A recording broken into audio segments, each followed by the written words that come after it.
Mheshimiwa Rais, tamasha limeendelea kutuunganisha wana Kusini, wana wa Kizimkazi. Limetuunganisha na kutukutanisha na watu mbalimbali wa ndani ya Zanzibar na nje ya Zanzibar. Lakini tamasha hili Mheshimiwa, kwetu sisi wana wa Kusini tunasema linaimarisha muungano wetu. Tunaendelea kuungana, na ndio maana leo hii tuna wageni wengi kutoka Tanzania bara.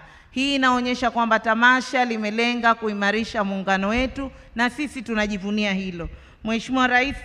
Lakini pia tamasha hili limetufanya sasa tuone thamani ya fursa zilizomo ndani ya mkoa wetu. Kizimkazi Festival imesema fursa, shangwe na fursa.